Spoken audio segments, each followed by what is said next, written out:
political rhetoric continuing to become more pointed and severe over time, one often asks the question of how do we get here and allow this hostility to become so mainstream? With us now to help answer some of those questions is Mark Rigstad, professor of philosophy at Oakland University. Mark, thank you for being on the program today.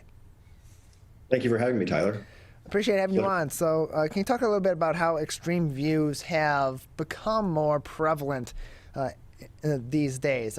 Is that a result of just more information being out there and more people having a voice, or has this been something that has been building up over time and is just coming to blows in our modern moment? Yeah, that's an interesting question. I think the answer is complex because, of course, white supremacy has always been mainstream in the history of American culture. Initially, when Christopher Columbus arrived in the island of Hispaniola, when he wrote back to Spain, declaring that the natives would be easy to enslave, he didn't invoke whiteness, he invoked steel. That was sufficient. Technological superiority in arms was enough justification for the first conquistadors. But whiteness was then invented, weaponized white supremacy was invented as a way of a better way to placate guilty Christian conscience over the idea of merely invoking military prowess to subjugate an entire people. They had to have some sort of idea about the supremacy, the superiority of the slavers over the slaves. And so this idea of white supremacy has been with us since the 16th century. And so it is a deeply rooted part of our culture. I don't think it's new. I do think that there's a sense in which it's become more mainstream because I think that the voices of white supremacist, white nationalist politics have become elevated in the public media and as well in American politics. I think we can recall back in the 80s when if we would see white nationalists on TV, it was in some sort of clown show on Maury Povich or some TV show like that where they were really being trotted out for the audience to laugh at. And I think that, of course, it was still there, but it has become elevated in American politics for a variety of reasons. I think part of the reason might be that it's not that white supremacist ideas have suddenly emerged or reemerged, but I think that they've been radicalized, and they've been radicalized in part because of the way in which public media and the algorithms that drive attention within social media have polarized American society. And also the internet creates echo chambers, little bubbles of misinformation that help to radicalize the white nationalists in our country.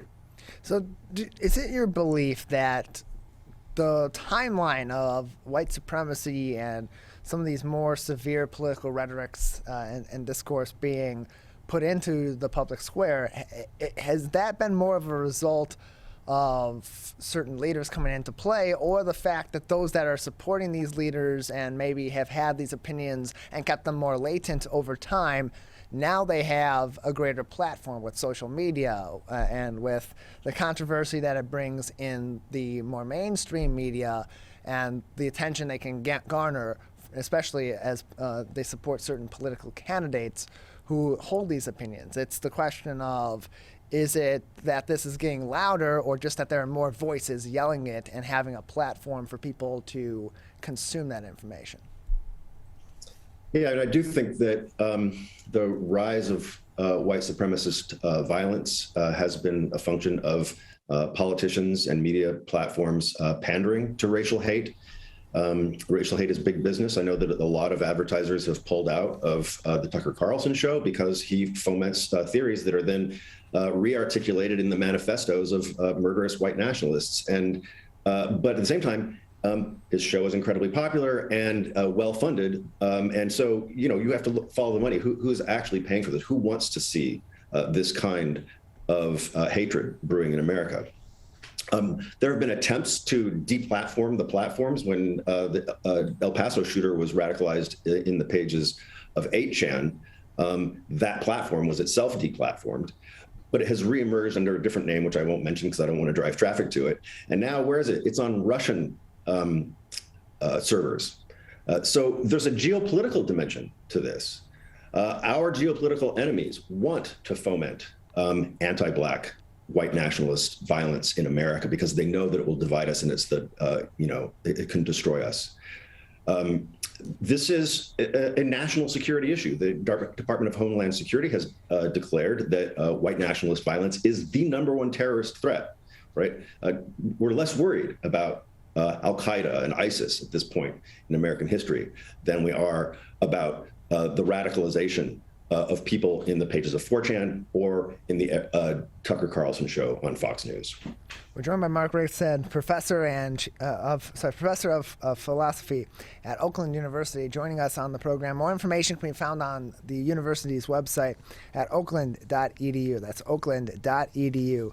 To keep up to date with Mark and the entire Department of Philosophy at Oakland University. And so, as leaders come into play and also amplify these voices, either to gain their own power within their party in particular, or because they legitimately believe these things, can that really blur the line when leaders of all walks of life are pushing these extreme narratives, or does it do the opposite effect where it doesn't blur the lines? It makes the lines so much more clearer, and then people are more willing to then pick one side or the other. Yeah, well, I do think that once you start to mobilize political will around polarizing ideas, that it tends to snowball and it gets worse and worse. So in a way, it does clarify lines of political contestation and conflict, but also hardens those lines at the same time. And that's the very dangerous part. I mean, the very idea of a distinction between white and Black people as a racial idea, which is completely fictional, is inherently polarizing. I mean, this is white. Nobody is this color. Absolutely nobody. This is Black. Absolutely nobody is that color. And so we have this schema of two polarized conceptions of race, and then we have to shoehorn people into them. Well, if you're concerned that there are fewer and fewer people, as the replacement theory is concerned about, that fit into this category, expand it as it has historically expanded. It didn't used to include Italians or Irish, and in the most recent census, it included Middle Eastern and North African people. Surely, a lot more people are closer to this color than to this color on the planet. If you're concerned with the idea that you have to populate both of those categories, first come up with a reason why. Why do we even need to retain these? I think that's a complex question because the ideas themselves have history, and we don't want to erase our history. We want to be to engage with it critically. And so, we came up with the idea of, the African American as a category of people. But, there is a Black community in America that doesn't want to identify that way because there is a difference between the community of descendants of the victims of the Atlantic slave trade and somebody who just moved to this country from Cameroon or Ghana. And so, when people want to self-identify with their history, it's important, I think, to sort of respect that category, but we have to do so critically without buying into the mythology of this polarizing conception of race. Because all of the attempts to sort of establish a scientific basis for racism have failed. The idea of the Caucasian race, and to ask anybody to Google this, check out, find information. We live in an information-rich time. There's no such thing scientifically as the Caucasian race. So the science has really debunked the idea that there's a biological basis for race. Yes, melanin is real, but it doesn't map on very clearly to our racial categories. And especially in order to, educate ourselves critically about race, we live in an information-rich time. There's no reason for people to get trapped into echo chambers and epistemic bubbles of misinformation. We need to train young people to take advantage of the information that's available to them so they don't fall into these traps. I mean, I think that we should be teaching internet literacy from K through 12 so that people won't end up getting trapped inside an echo chamber that's feeding them false information. That's what's really fueling the development of this kind of hatred. Prejudice beliefs have a tendency to create a certain kind of evidence ignorance or evidence blindness. And I think that racist ideas are closer to like leaps of faith than they are to evidence-based beliefs. W.E. Du Bois articulated this when he said that whiteness is the ownership of the earth forever and ever, amen. Right? Where it sounds like it's a religious idea. That actually sounds like the lyrics to some sort of white nationalist country music song in this context. But I think it gets to the heart of the idea that it's more like a leap of faith type of belief than it is a evidence-based rational belief. And those kinds of beliefs tend to be impervious to rational argument. And that is a part of the problem that we're dealing with. Jean-Paul Sartre also talked about racism as being a kind of faith, but it's bad faith. It always involves a certain level of self-deception about the nature, not of just of others, but of your own identity as well. And so I think we struggle, the white community struggles with the problem of white ignorance. First of all, we are ignorant about, we don't have the same amount of intelligence or knowledge or understanding of Black culture as they have of ours, right? Because we don't have to learn about it in order to navigate it and survive. As James Baldwin famously said, I have to learn about white culture because so it won't kill me.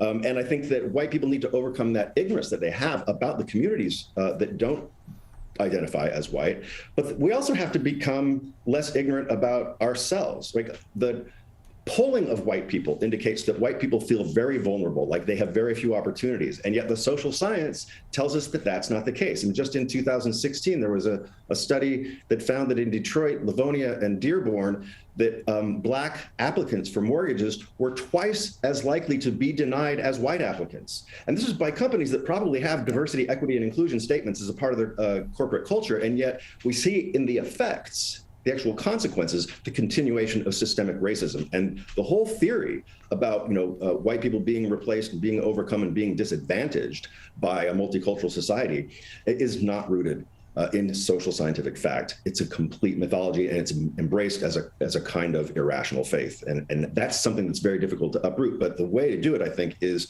through education about how to form rational beliefs. And that has to start at a very early age. If you give 10-year-olds smartphones, you have to teach them how to find good information and how to distinguish between that which is ideologically loaded and that which is scientifically vetted.